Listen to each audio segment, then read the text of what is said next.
What's going on, everyone? The Bad Habits, aka TBH here, and thank you for joining me for another lazy ass review.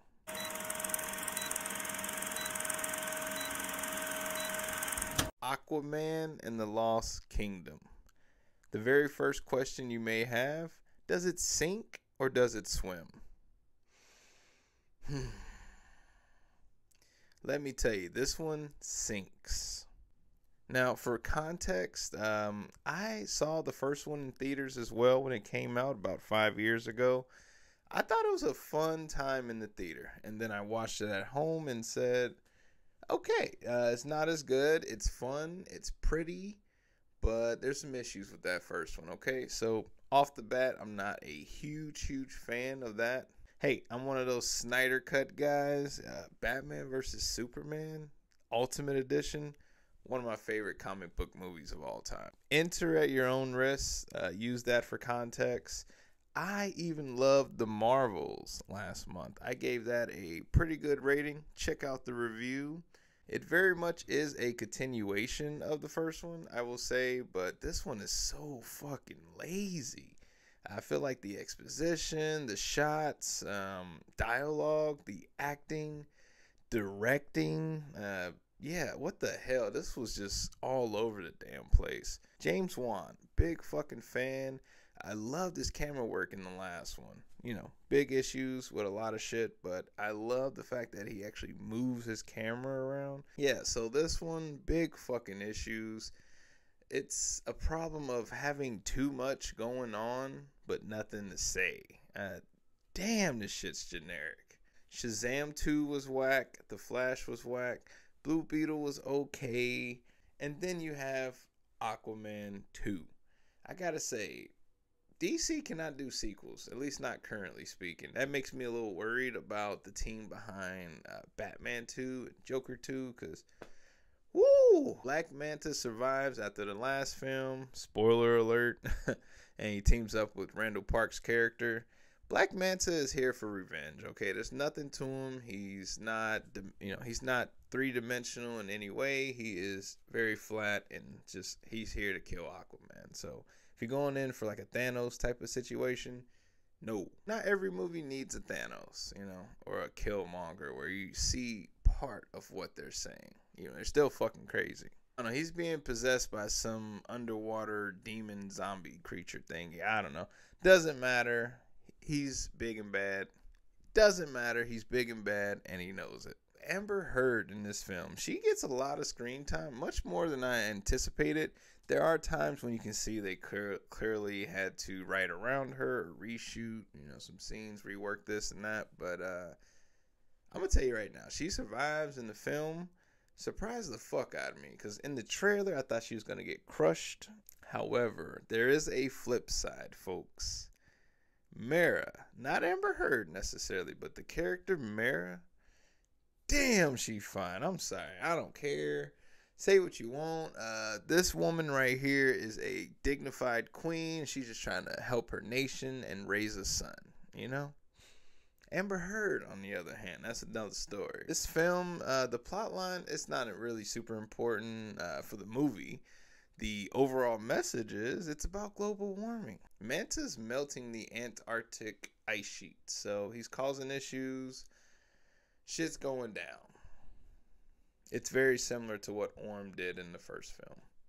Back when the trailer released, it gave off immediate vibes of the Thor and Loki relationship, and obviously they know that. They even name dropped Loki. At one point, Jason Momoa calls Patrick Wilson Loki. I was like, all right, that's very on the nose. I guess I can appreciate you acknowledging that, but you shouldn't remind me of better movies in this lackluster one.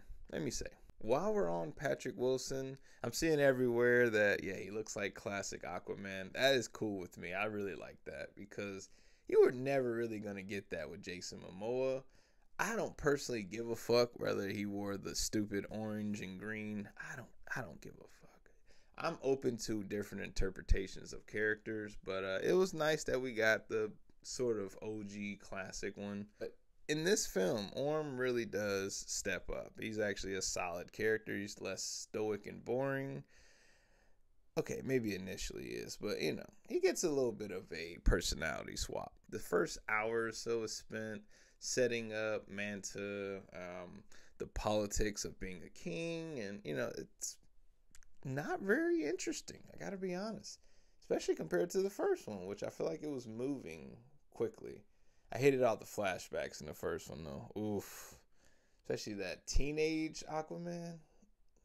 God damn. At one point, Orm and Arthur have to break out of this desert prison that's underground. They approach these really large, scary-looking creatures and just hop on. Okay, fine. But luckily for them, these creatures can just burrow through rock. Yeah. They didn't know that. They clearly say that in the film. So it's just shit like that where you're just like, okay, y'all are just writing it so we can just get to the next set piece.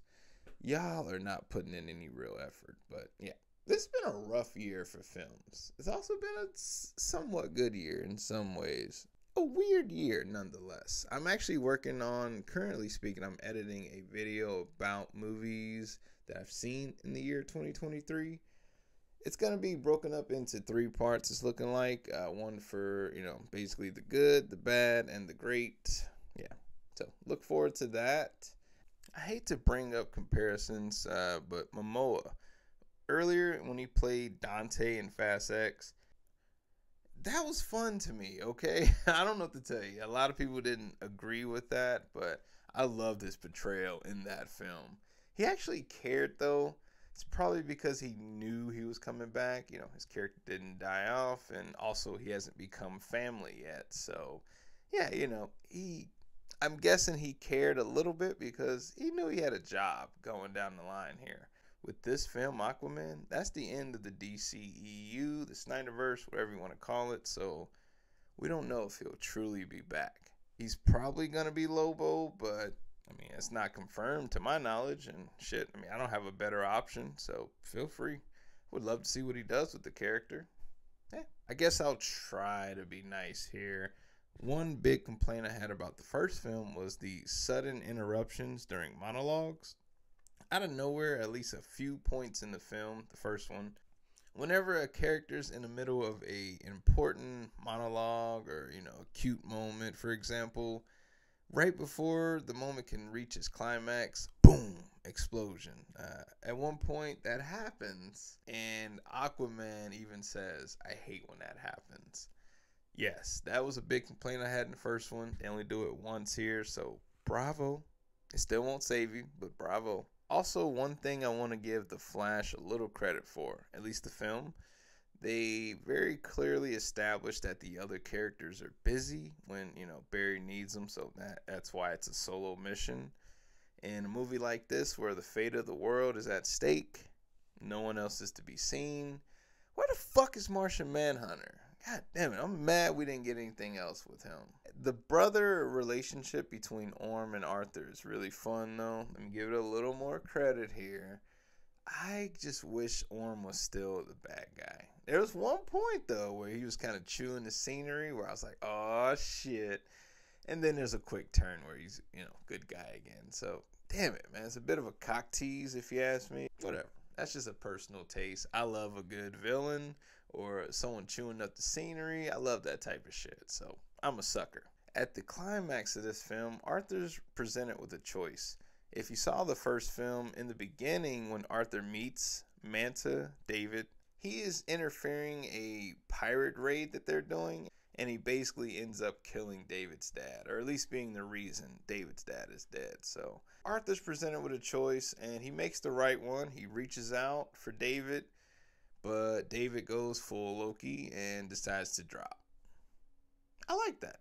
I kind of wish, Orm did something like just a good fuck you, and then just went out with a bang. Whatever. That's just me.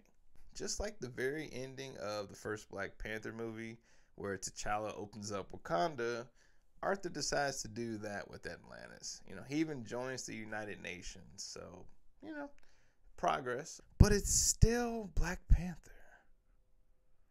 So, All right, folks, that's another one in the books. This is my third lazy ass review. I've done one for Blue Beetle, which honestly, that one deserved a full review. And then I've done one recently for Five Nights at Freddy's. Check those out if you want to watch some other videos. In 2024, I have a new series called The Shit Show where I go over exclusively bad films. And as usual, every Saturday, Sunday, or Monday, there's at least a video. Hopefully, something throughout the week, maybe a short here and there. But please hit the subscribe button, leave a like, comment. Did you like the film, or do you even want to see it? Let me know down there, okay? I've been the Bad Habits, aka TBH, y'all. And I'm signing out. Deuces.